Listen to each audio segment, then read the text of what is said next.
এরপরে প্রশ্ন হলো, স্বামী গোপনে দ্বিতীয় বিয়ে করেছে, আমার মানতে কষ্ট হচ্ছে, তবে আমি এই স্ত্রীকে ছাড়ার জন্য বা তাকে হক থেকে বঞ্চিত করার জন্য কোনো চাপ দিচ্ছি না, কিন্তু মনে মনে যে আমার বিষয়টা অপছন্দ হয়েছে এই জন্য কি আমি গুনাহগার হচ্ছি? না বোন, ইসলাম আমাকে আমাদের সাধ্যের বাইরে কোনো কিছু করতে বলেনি। আল্লাহ বলেছেন, লা ইউকাল্লিফুল্লাহু নাফসান ইল্লা উসআহা, মানুষকে আল্লাহ সাধ্যের বাইরে কোনো কিছু চাপিয়ে দেন না। আপনি একজন স্ত্রী হিসাবে আপনার স্বামী অন্য কোনো নারীকে বিয়ে করলে আপনার মধ্যে কষ্ট লাগা বা খারাপ লাগা কাজ করতে পারে। আপনি স্বামীকে একান্তে পেতে চাইবেন, সেখানে আরেকজন সেখানে সে অংশীদার হবেন, সেটা আপনার কাছে ভালো নাও লাগতে পারে। এর কারণে আপনার ঈমানের কোনো ক্ষতি হবে না।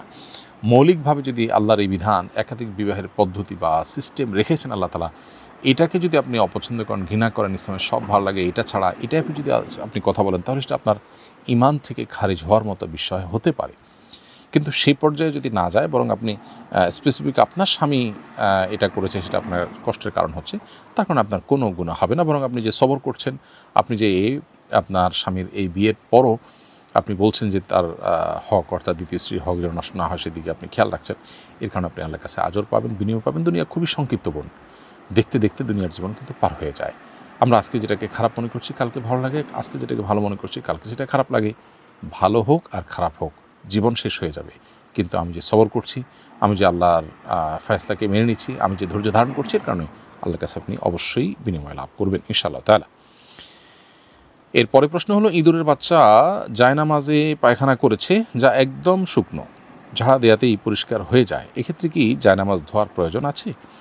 উত্তর হলো যে, যদিও শুকনো হয়ে গেলে সেটা ঝাড়া দিয়ে যদি পড়ে যায় এবং দূর হয়ে যায় এবং নাপাকির তেমন কোনো আলামত না থাকে, তাতে জায়নামাজ পাক হয়ে যাবে। তারপরেও ধুয়ে ফেললে ভালো, কারণ সেটা কিছুটা পরিচ্ছন্নতার জন্য অধিকতর উপযোগী। পরিচ্ছন্নতা ঈমানের অঙ্গ, বিধায় ধুয়ে নেওয়া ভালো। কিন্তু শুকনো যদি হয় এবং সেটা যদি ঝাড়া দিলে চলে যায়, কোনো আলামত না থাকে, তাতে সেই জায়নামাজ নাপাক থাকে না বা সেটি ধুয়ে পবিত্র করাটা আবশ্যক হয় না। তবে উত্তম হয় ধুয়ে যদি পরিষ্কার করেন এবং পরিচ্ছন্নতার জন্য অধিকতর উপযোগী।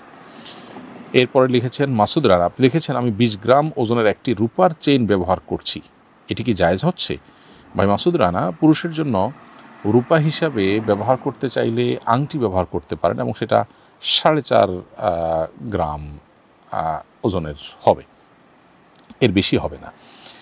অর্থাৎ আপনি 20 গ্রাম ওজনের, তাও আবার চেইন, এটা যদি ব্যবহার করতে চান, সেটা রূপার হলেও করতে পারবেন না, স্বর্ণের তো নাই। আল্লাহ রাব্বুল আলামিন এই জিনিসগুলো মেয়েদের ব্যবহারের জন্য তৈরি করেছেন এবং মেয়েদেরকে ব্যবহার করার জন্য নির্দেশনা দিয়েছেন, তারা ব্যবহার করবেন। পুরুষরা মেয়েদেরকে কিনে দিবেন, তারা পরবেন না। তারা নিজের স্ত্রী, নিজের বোন, মা, তাদেরকে পরাবেন এবং পুরুষরা এক্ষেত্রে বরং তাদের জন্য এটাকে নির্ধারণ করে রাখবেন। আল্লাহ রাব্বুল আলামিন অনেক ক্ষেত্রে পুরুষদেরকে তাদের জন্য যেটা প্রয়োজনীয়, প্রযোজ্য, সেটা দিয়েছেন। যেটা নারীদের জন্য প্রয়োজনীয় সেটা নারীদেরকে দিয়েছেন। যার জন্য যা দরকার ইসলাম তা দিয়েছে। এই জন্য তো ইসলাম সমান অধিকারের কথা বলে না, সমান অধিকারে বিশ্বাসও করে না। কারণ সমান অধিকার কখনো ন্যায্যতা নিশ্চিত করতে পারে না। বরং বেশিরভাগ ক্ষেত্রেই ন্যায্যতা, যার জন্য যা প্রয়োজন, যখন যা দরকার, সেটা দেওয়াটাই হলো ন্যায্যতা। ইসলাম সেটিকেই নিশ্চিত করেছে। এই পুরুষদের জন্য স্বর্ণরূপার ব্যবহারের যে নিষেধাজ্ঞা এবং নারীদের জন্য এটির কোনো নিষেধাজ্ঞা নেই এবং অবারিত সুযোগ রয়েছে, এটি তার একটি উদাহরণ মাত্র।